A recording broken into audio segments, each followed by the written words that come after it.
Damien Abad, bonjour. Bonjour Christopher. Bienvenue. L'actualité, hélas, est moins drôle que la chronique de Judith, avec ce rapport sauvé sur la pédophilie dans l'Église. Rapport terrible, 330 000 victimes en 70 ans. Est-ce que l'Église doit indemniser ces victimes, celles qui sont encore vivantes? Oui, mais pas seulement. La réalité, c'est que ce n'est pas simplement une question financière, de dons, d'indemnités. Il faut aussi que l'Église reconnaisse le statut de victime en tant que telle, et puis surtout qu'elle fasse elle-même ce travail et elle reprenne ces 45 recommandations qui sont dans le rapport sauvé. C'est aujourd'hui quand même un coup de massue terrible pour l'Église. Il faut en mesurer toutes les conséquences, et donc la seule indemnisation ne suffira pas.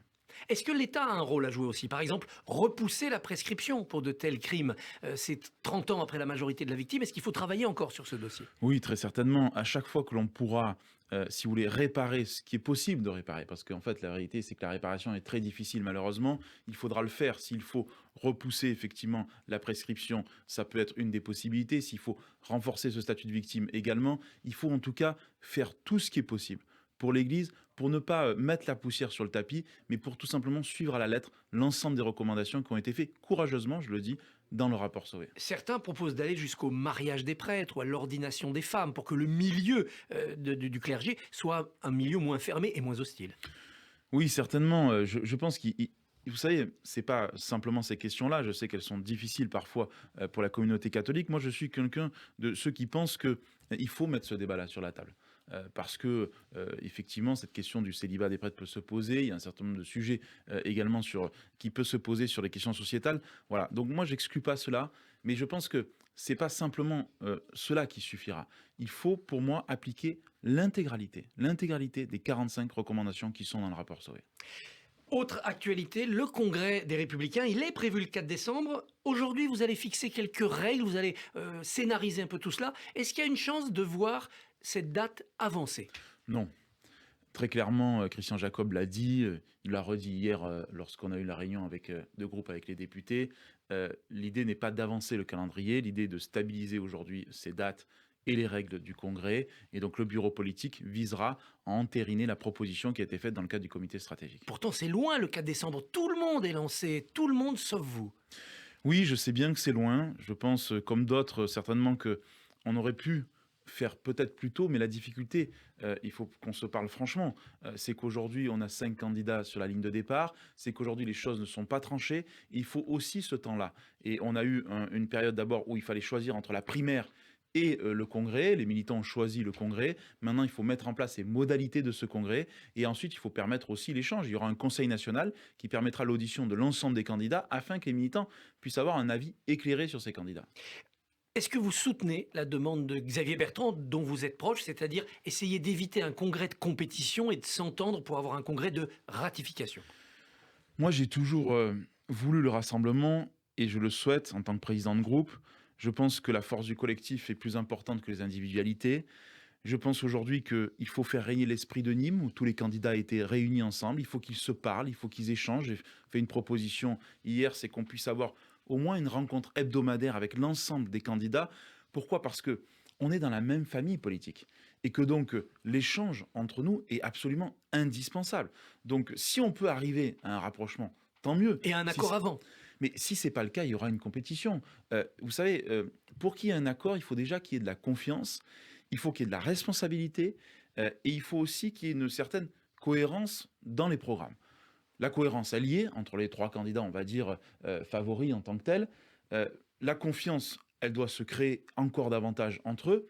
Ensuite, la question, elle est de savoir qui est le mieux placé pour l'emporter face à Emmanuel Macron. Parce que c'est ça le sujet. C'est est-ce que la droite, elle veut gagner ou pas? Si la droite, elle veut gagner, alors elle doit mettre tous les atouts de son côté pour que celui ou celle qui sera le mieux placé au mois de novembre puisse être notre candidat. Pour l'instant, c'est Xavier Bertrand qui coche ces cases-là. Vous dites que le mois de novembre doit être le moment où on ramasse les copies en fait sur ce sujet-là et qu'on regarde qui est le mieux placé. L'idée, en tout cas, c'est moi, je souhaite que l'on gagne.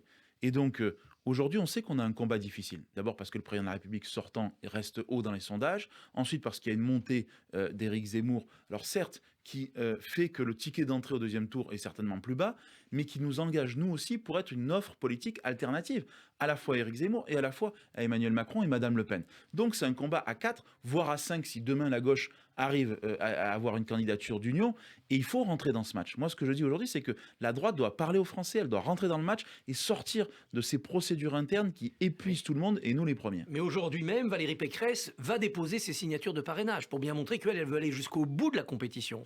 Ça rend pessimiste. Non, parce que forcément, vous savez, dans ces moments-là, il y a toujours une part de chacun pour montrer un peu ses muscles. La réalité, c'est que à la fin des fins, il faut que la droite soit gagnante. Donc, que Valérie Pécresse dépose ses parrainages, tant mieux.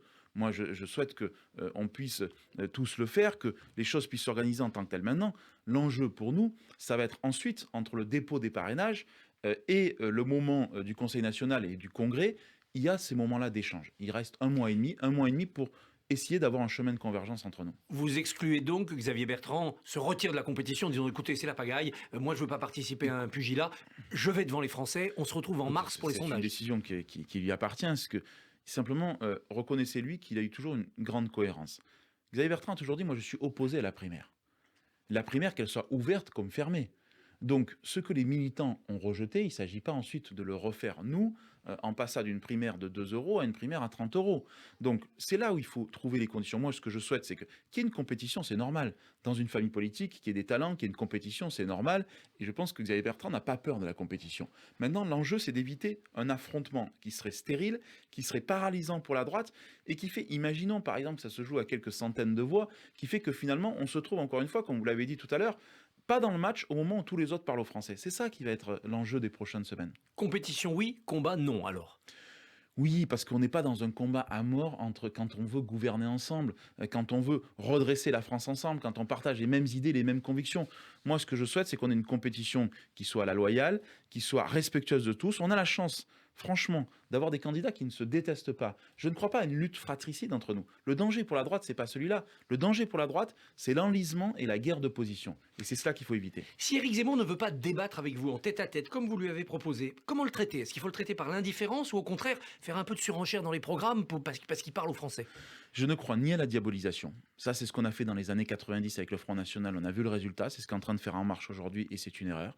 Je ne crois non plus à la banalisation, ni à l'allégeance. Éric Zemmour, c'est un adversaire. Ce n'est pas un allié, ni aujourd'hui, ni demain. Et nous devons le combattre sur le terrain des idées. Un président de la République, il n'est pas là simplement matin, midi et soir pour gérer la question des flux migratoires, aussi important soit-elle.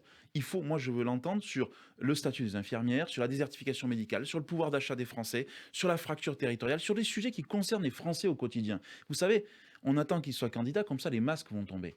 Et on va pouvoir enfin débattre avec lui, confronter nos idées et nos opinions. Mais moi, je ne crois pas à la politique de la chaise vide, ni au silence gêné.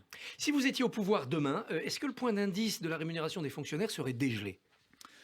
Vous savez, s'il suffisait de dégeler le point d'indice de la rémunération des fonctionnaires pour que tout aille mieux dans notre pays, ça se saurait. La réalité, c'est qu'aujourd'hui, on a des fonctionnaires de proximité qui ne sont pas assez payés. Je pense aux infirmières, je pense aux enseignants, je pense à tous ces agents de proximité qui sont en contact avec le public. Mais il faut le dire aussi, la réalité, c'est qu'on a aujourd'hui 3 000 milliards d'euros de dette, c'est qu'on a aussi une fonction publique d'État qui, elle, est parfois en surcapacité, qu'on a une prolifération d'agences, et donc il faut avoir le courage à la fois de lutter contre le gaspillage de l'argent public pour pouvoir mieux accompagner ces fonctionnaires de Ça sera le proximité. programme de la droite, ça. Oui, parce que, vous voyez, regarde, je vous prends un exemple. Le Ségur de la santé, il n'a rien résolu. Il a créé des fractures entre les infirmiers de catégorie A et catégorie B, entre les infirmières et les aides-soignants, qui fait qu'aujourd'hui, on ne trouve plus d'aide à domicile, par exemple, parce qu'on a créé de l'injustice sociale. C'est ça qu'il faut corriger. Mais il ne suffit pas simplement d'arroser avec le chéquier des Français, il faut surtout avoir des politiques courageuses et cohérentes et justes. Anthony Blinken, le chef de la diplomatie américaine, a fait un mea culpa hier en France, en français, pour l'attitude des États-Unis dans l'affaire des sous-marins australiens. Est-ce que c'est la fin de la polémique? Alors, vous savez, la polémique, certainement, mais ce n'est pas la fin du déclassement de la France dans le monde. Et c'est ça l'enjeu, parce qu'au-delà de la polémique qu'il y a eu avec les États-Unis, l'Australie et la France, c'est surtout la question du déclassement de la France. Et comment se fait-il aujourd'hui que la France n'arrive pas à imposer, y compris à ses alliés qui sont membres de l'OTAN. Comment ça se fait que la France n'arrive pas à imposer ses vues et perd comme ça des contrats? Ce qui devait être le contrat du siècle est devenu le fiasco de l'année. C'est ça la réalité. Et donc, c'est ça qu'il faut se poser au-delà de la question de la polémique. Tension avec le Maroc sur les visas, avec l'Algérie sur la rente mémorielle évoquée par Emmanuel Macron, tension avec le Mali dans le cadre du retrait de Barkhane. Est-ce que vous soutenez le président de la République dans ce bras de fer avec le sud de la Méditerranée? Je partage un certain nombre de ses propos. Je pense qu'il a raison quand il met la protection de la politique des visas sur la table avec les pays du Maghreb. Je pense qu'il a raison sur un certain nombre de points, mais ce qui me dérange, ce sont les changements de pied permanents et incessants. Et prenons l'exemple de l'Algérie, puisque vous l'avez cité. On a à la fois un président de la République qui parfois a vanté le FLN, qui a, on va dire, fait dénoncer les crimes contre l'humanité, et qui aujourd'hui... La colonisation est un crime contre l'humanité, 2017. Et puis aujourd'hui, qui parle de rente mémorielle. Le problème, c'est ces changements de pied incessants et qui donnent, en fait, qui déboussolent pas simplement nos relations avec les autres, mais aussi la diplomatie française en tant que telle, nos ambassadeurs. Et donc, ce qu'on demande, c'est davantage de cohérence, de stabilité et de respect des uns des autres. Donc voilà, il y a beaucoup de maladresse aujourd'hui et la France en paye les pots cassés. Les Français commencent à en avoir assez de porter le masque dans la rue ou au travail. Si la droite était au pouvoir, est-ce que vous lèveriez les contraintes sanitaires ? Je ne suis pas là pour donner des leçons sur la crise sanitaire. Je dis simplement une chose, c'est que on ne pourra pas vivre indéfiniment avec le masque partout, tout le temps. Et si on met le pass sanitaire, c'est pour pouvoir aussi avoir un certain nombre de gestes barrières qui soient levés. Moi, je suis de ceux qui pensent que le pass sanitaire doit permettre la levée du masque, notamment quand on est dans des réunions.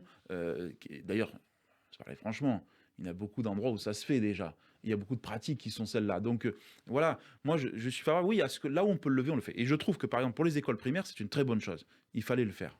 Mais que dans 40 départements, il faudra le faire après dans tous les départements. Deux questions encore plus simples. Est-ce que vous voterez la prolongation de ce pass sanitaire jusqu'à l'été prochain, comme l'envisage le gouvernement ? Alors, j'ai jamais été opposé au pass sanitaire, mais je demande en tant que président du premier groupe d'opposition à l'Assemblée nationale, c'est qu'on ait un contrôle de l'action du gouvernement. Et on ne peut pas avoir un pass sanitaire qui aille jusqu'à l'été sans clause de revoyure. Donc nous demandons deux choses, une clause de revoyure au mois de février et ensuite, si nécessaire, y compris pendant la campagne présidentielle. On ne peut pas donner un blanc-seing au gouvernement qui enjamberait l'élection présidentielle parce que, qu'on le veuille ou non, qu'on soit pour ou contre, le pass, il est toujours attentatoire aux libertés et le Parlement, il est là pour contrôler l'action du gouvernement en matière de liberté. Et est-ce que vous êtes favorable à la 3e dose pour tous les adultes déjà vaccinés et éventuellement en dose obligatoire ? Je suis favorable à la 3e dose pour toutes les personnes fragiles, les personnes âgées, les personnes qui sont dans les EHPAD, les personnes où les risques sont plus importants que les inconvénients, mais pas pour tout le monde.